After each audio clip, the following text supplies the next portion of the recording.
Can you hear me now?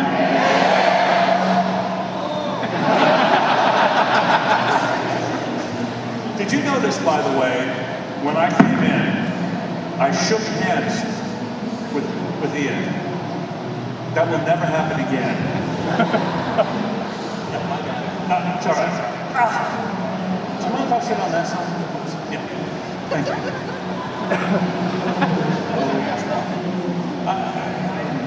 I just feel safer over here. What is that? Well, everyone out there. 32.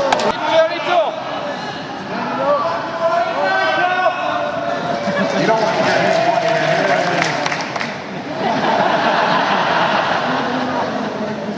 Can you see us? I know you can hear us, but can you see us? What can we do about it? I feel so much better now. Hey, do you want to use this?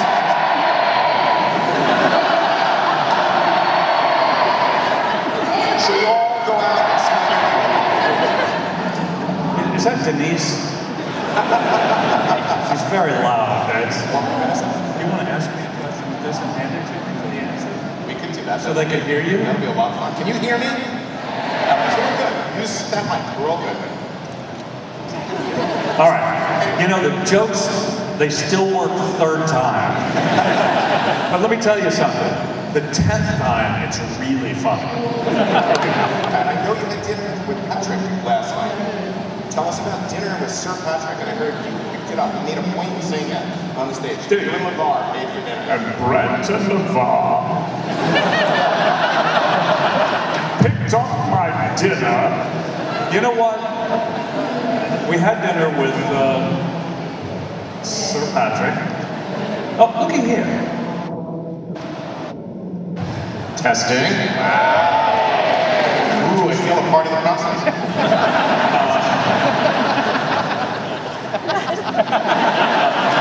See, that's more. I had dinner last night. It was a lot of kidding. And They believed every word of I know they believe me. I can say anything. At the end of the dinner, the check came, put it down on the table. Patrick took a look at it, but then he kept talking. It just went on, and finally I said, all right, I'll pick it up. And LeVar said, let me help you with that. I said, all right. And then Patrick, oh no. Fellas, I was going to sign this to my room. And we were like, right. Anyway, I will say, usually he's very generous. Guys, I'm going to open it up to you for questions in a few minutes, but I'm going to start with a few of my own. Brent, have you missed Data? Or had you completely let them go? I missed him. Let me think about that. I never thought about it. The job ended, and I went on to the next thing. Because as I'm grateful as I am to have had that terrific role to play. To me, it was a job, a very good job, and I met some wonderful people. I got to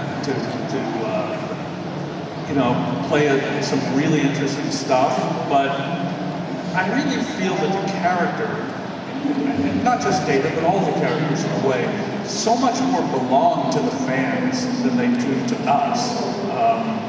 First of all, I've always thought Data was a collaborative effort. It wasn't just me, it was certainly the writers and the directors and the producers and the crew and the other actors.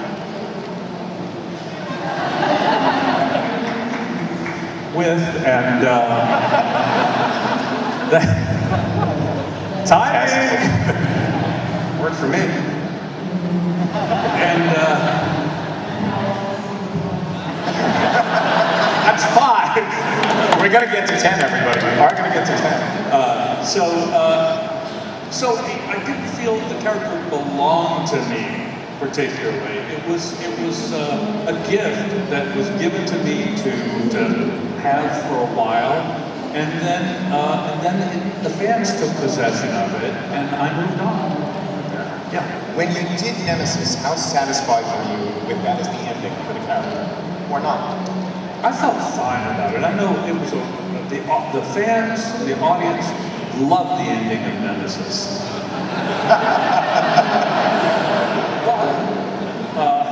No, I'll tell you what, I thought it made a lot of sense.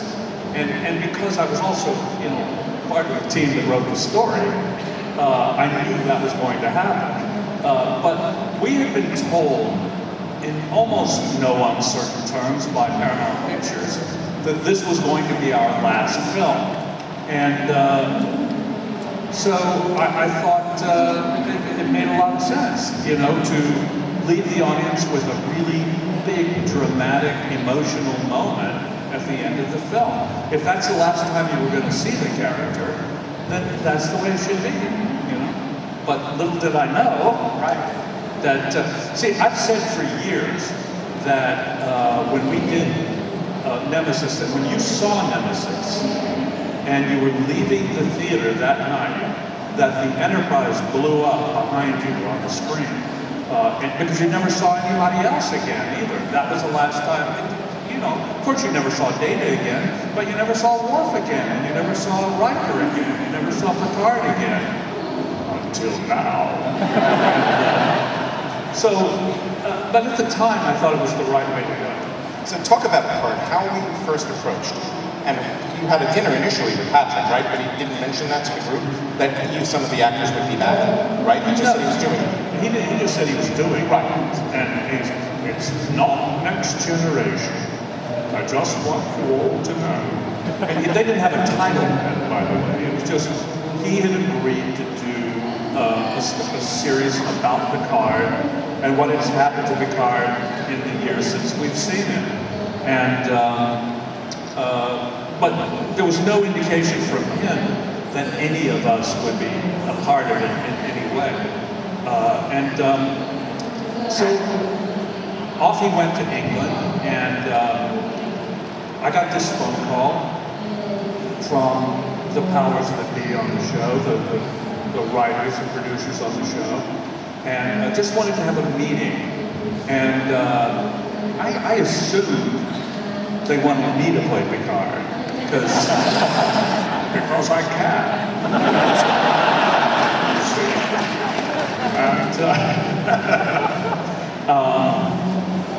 And I'm younger, I'll last longer. And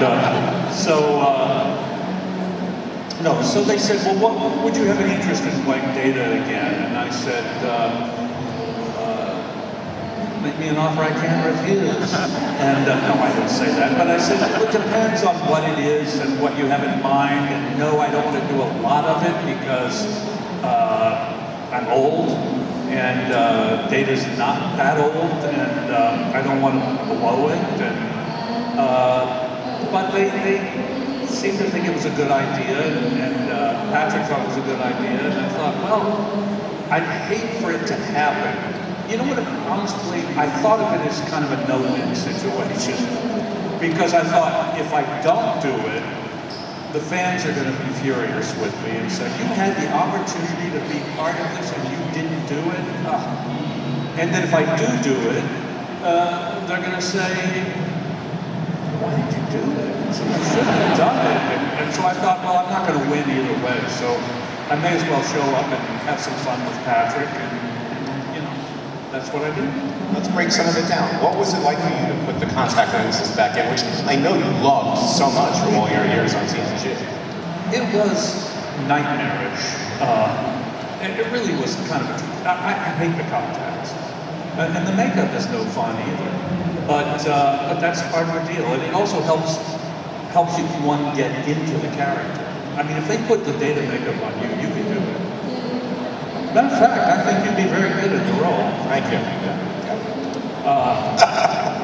They don't agree. Yeah, clearly. Yeah. Hey, that scares the shit out of everybody in this room.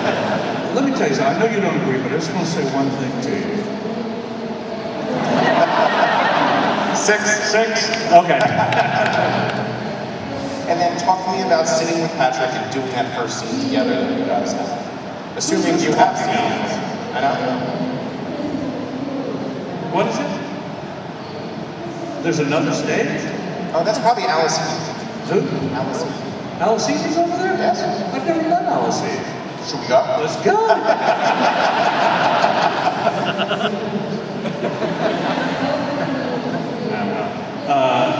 First scene with Patrick, what was that like to be back in character again? Well, it was kind of surreal, really. You know, we sat across from each other and we were looking at each other, and he said, "This is weird, isn't it?" And I said, "Yeah, it really is." But we kind of flipped right into it. Somebody asked me, "How long did it take you to get back into the character of dating?" And I said, "It took longer to get into makeup than it did to get back into character." Did that surprise you at all, that it was that easy to get back into? I knew I could. I really did. I thought, no, when I saw the script, I said, yeah, no, I know how to do this. And then everybody has said how impressed they were with Patrick and how into the character he was. What was your take on that? On Patrick? Yeah. I didn't care for his work. Really? No,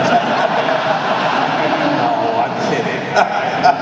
He's wonderful on the show. He's really invested in it, and you know, he's gotten, if possible, even better as an actor than he's ever been. I think you're going to find that when you see it. Picard is a much deeper human being than he was even in Next Generation. But I wonder if Alice Eve is over there going, "Who is that over there?" Alice, I'm sorry. Can you hear me, Alice? Is she here all day? Yeah. Alice, come by my table later. Free autograph for you. Yeah, no, I think you're going to find the show wonderful. Patrick is fantastic in it, and I think the thing you're going to most enjoy, aside from Patrick, is the. I mean, there's all kinds of little wonderful, you know, things like Jerry Ryan and Marina and Jonathan, and those things are given that you're going to enjoy. Jonathan Delarco. But the new cast is really exceptional. They're a great bunch, some terrific actors. And there's one actress in it, Alison Hill, who I think is just one of the best actresses there is. And I got to work with her a little bit.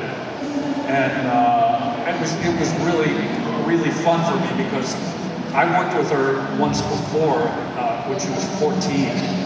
And yeah, on what? In a TV movie in Canada, and she was terrific. But now, you know, she's a grown woman with a child, and you know, fantastic actress.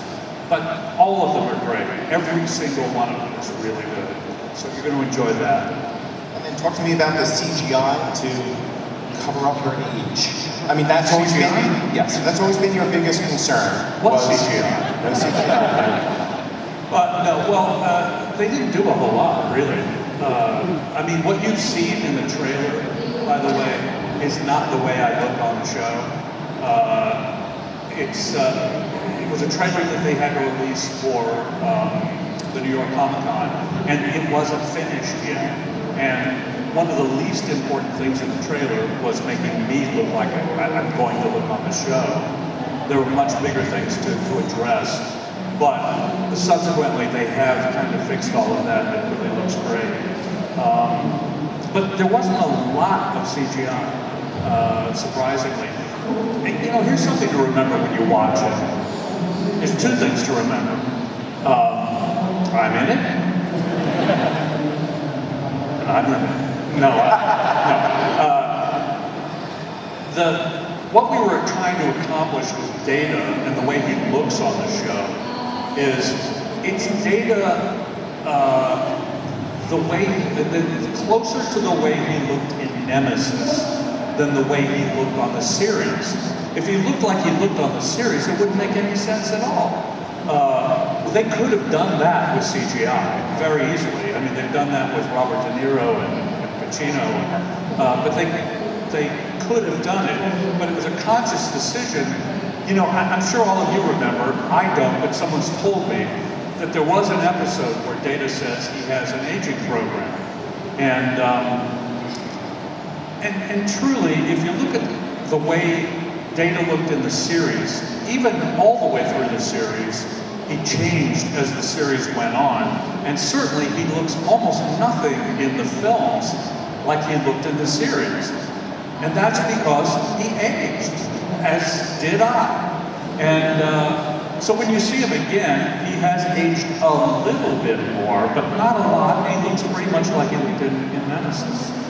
So that's sort of what we were going for. Let's open it up to questions from you guys. Who's got the mic? Let's start with that. I know there's two. You want to pick somebody for me, please? Hello? Hi. All right, that's 7. Very good. Thank you. I'm glad. That's your question. You're done. Characteristics would you say reflect on both of those characters? What? Say again. So you played both Law I played both Lore and Data. and then Data. Yes. So Well, it's actually, I played Data and then Lore. Yes. Yeah. Oh, yeah, sorry, the other way around. Yeah. But looking at their characteristics, what would you say are your own characteristics which reflect, or you think you want to reflect on theirs? Do I sound like him when you're hearing me? Because if I do, you're not hearing me. I'm sorry, Sorry, this is the bad mic. Oh, good. Yeah, be sure to use the bad mic when you're... yeah. Just come ask me, and I'll translate. That's what we're going to do. We're going to bring people up, they're going to ask me a question, and I'm going to tell you what the question was. Right. And the question was, you played both Data and Lore, and... Yeah.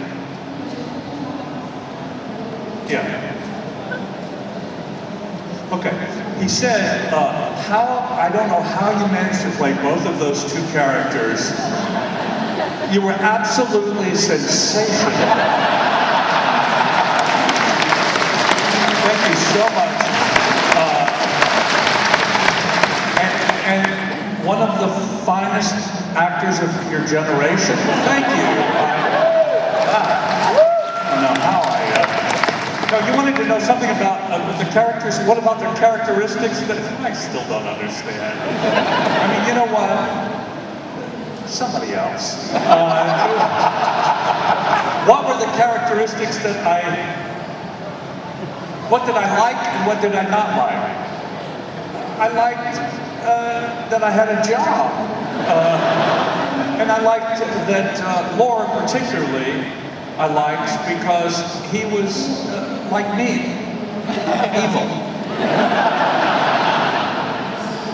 How about this blue girl right here? Yes, ma'am. Come tell me your question. And maybe...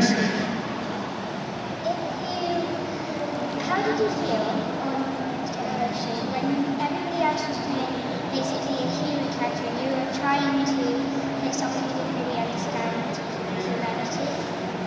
Yeah, you hear that? She said, yeah, you heard that. How did I feel on Next Generation when everybody else was human and I was basically playing somebody who didn't understand humanity? I felt good. Because I knew that I was gold, that my face was gold, and they could do whatever they wanted, but the eye was going to go to the gold guy. And so I was happy to play that. It was a fun, interesting thing to play. I could have been really boring. I could have been... No, I'm not going to say it. Thank you. Who's got... Who is... Back in the left, back left. Yep. Yeah, there you are. When Heath Ledger and Jack Nicholson and Mark Hamill, who played the Joker. I have played the Joker. Did you really enjoy that role? Would you like to go more with it? What was the second part? I have played it. And what did you enjoy playing the role, and would you have liked to do more with it? Yeah, I enjoy playing the role a lot. Everybody who plays the Joker enjoys playing the Joker. It's just a great part. And I have done it some more, but I don't know what happened to it. I did this podcast that was like a radio show. It was 6 episodes of Batman. And I played the Joker, and Tina Fey was the Catwoman, and Jeffrey Wright was Batman. It was really fun and funny, but I don't know what happened to it. I've never seen it, but yeah, I love playing it. Thank you. Who's got the... Try to follow the mic. Is that in the back middle? Okay, it works now. I think I'm getting a question from Alice Eve right now. Well, Alice, let me say this. Yes, it was a little too loud over there. All right, who... I think we're stranger now. Hi, Mr. Spiner. Hi. Hi. Have you heard of a somewhat smaller show named The Orville by Seth MacFarlane? Yes, I have heard of it. Okay, so there's an android named Isaac. Yes. Played by some guy named Mark Jackson. Who cares? He's not you. Yeah, really, Yeah. He's essentially Data. But he has said in interviews that he was not inspired by you. Yes. Which is a load of... I'm wondering if you haven't seen that show, what you think about someone possibly being inspired by you and using Data as an inspiration for future androids. Well, I mean, I think Data's sort of the poster boy for androids, you know.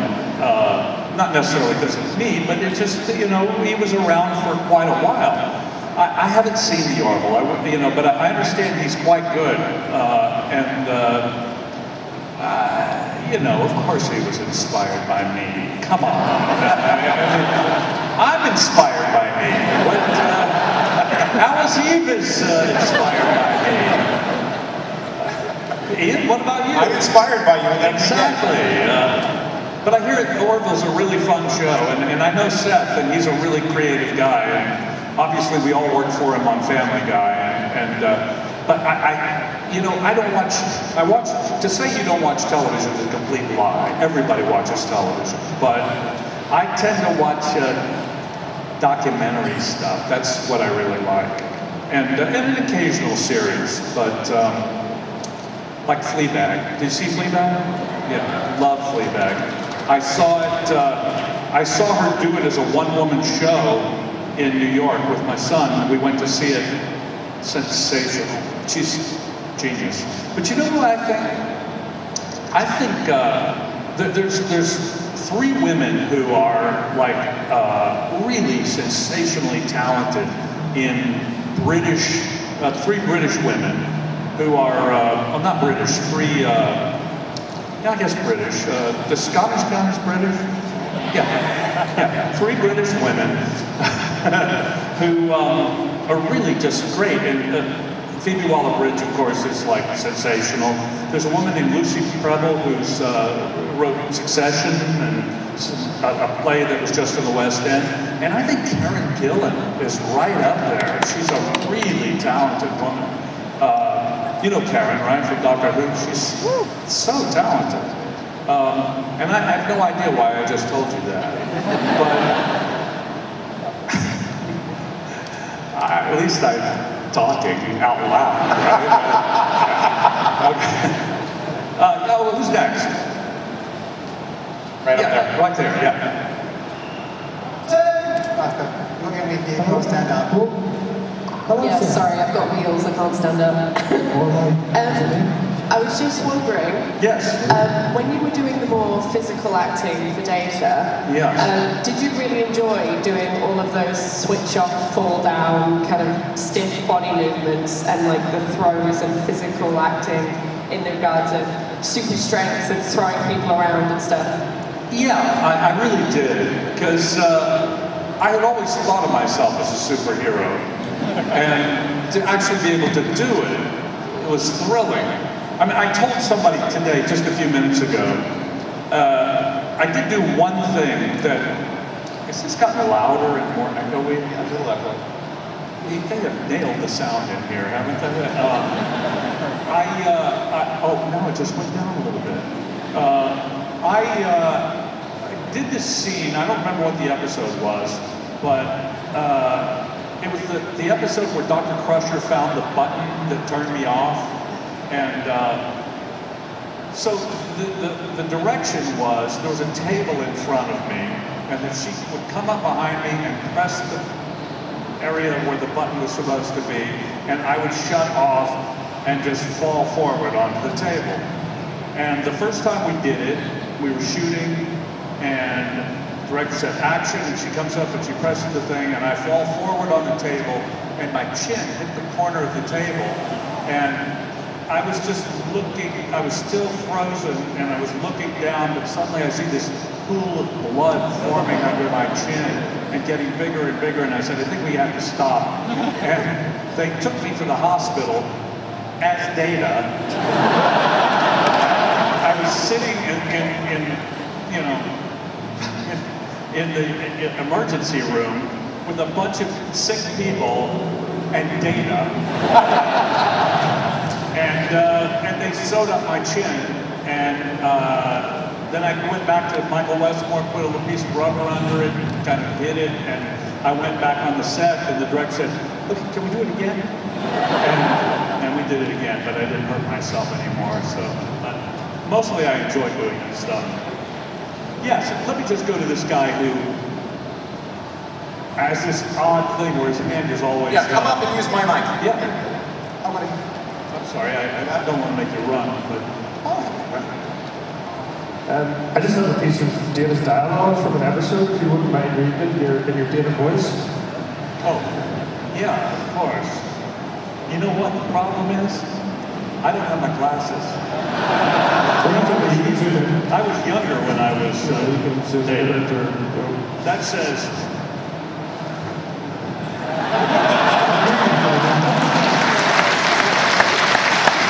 That's 8. Let's see, well... yeah, I remember. Steelus catus is your taxonomic nomenclature an endothermic quadruped, carnivorous by nature. That's all you get.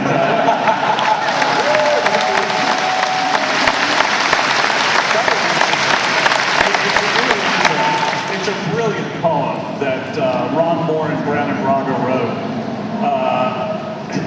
That Ron and Brandon were sort of perverse in that they knew I didn't love working with the cat, and I'll tell you, I know there's a great affection for Spot, and Data had great affection for Spot. I, on the other hand, I had affection for the cat, but I've said this a million times, the cat was the single worst actor I've ever worked with. Could not take direction.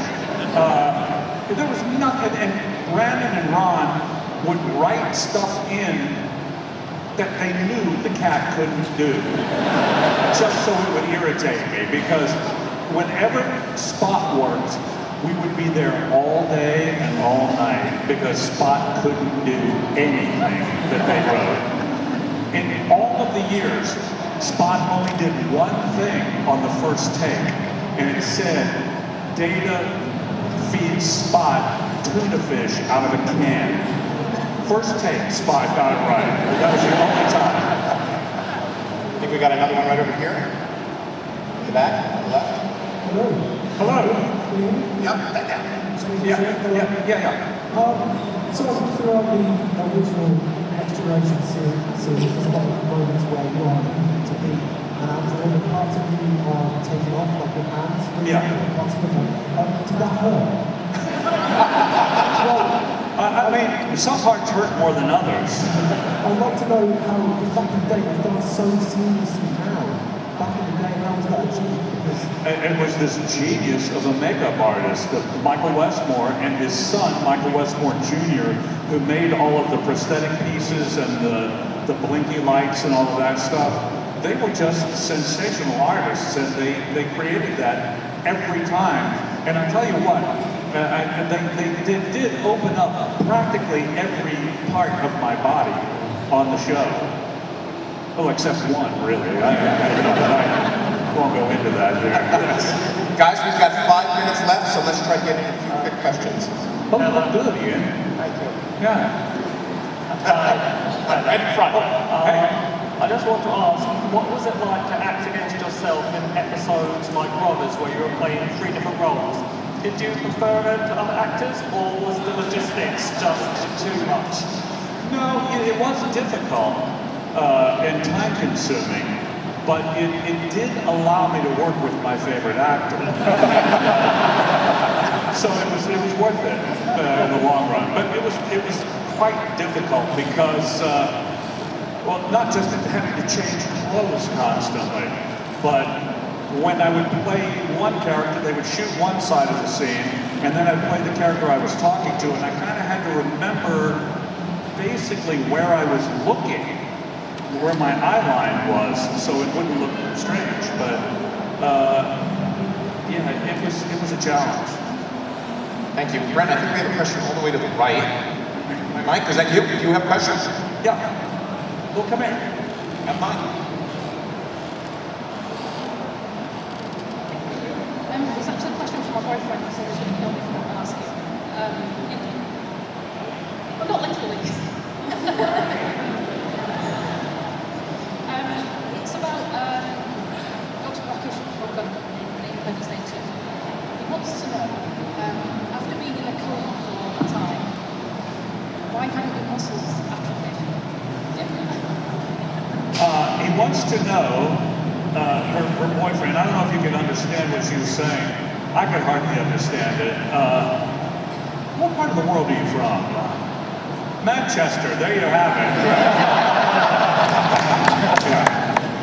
No, she said her boyfriend questioned in Independence Day, another little film I was in, I don't know if you saw it.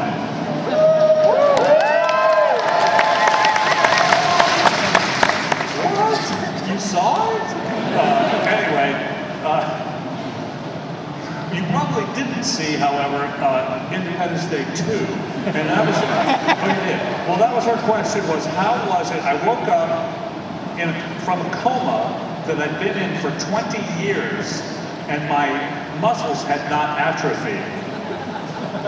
She saw Independence Day and Independence Day 2 as a very realistic film. It's like you know, Sophie's Choice and Independence Day are in the same category. No, I'll tell you what. If you saw Independence Day 2, my character, Dr. Oaken, had a boyfriend. And he knitted a little thing for him while he was asleep and while he was in the coma. But you can tell your boyfriend, because I know he's concerned about this, that Dr. Oaken's partner came in and exercised his legs and arms every day until he woke up. Because that's what a partner does. Let's give it 1 or 2 more. We've got straight to the question. Hello. Hello? I wanted to ask, as Data, obviously, you played a character who struggled to connect with other people because he didn't understand emotions and feel. How do you feel that a lot of people connected with you, especially people with things like autism and social disorders, and you showed people that they can really connect with other people, that you can have friends and just sometimes just be awkward. Yeah, I think that's what Data spoke in a way for all of us who have insecurities, which we all have, and as you mentioned, a lot of people with autism and Asperger's connected to Data, which was amazing. It was a wonderful gift to me that and I had nothing to do with it other than the fact that I was there. And it was a character that they related to, a lot of people related to, because they felt alienated and an outsider, and they didn't fully understand even their own emotion. And there was data speaking for them, and they connected, and I'm so grateful for that. And I think another thing people appreciated about Data's personality is that he was, in a lot of ways, he was not judgmental. You know, he was accepting of all of humanity, and so that's obviously appealing. Yeah, and can I just say thank you for playing Data, because I connect with him as well. Well, thank you, and it was not. Ladies and gentlemen, give it up for Brent.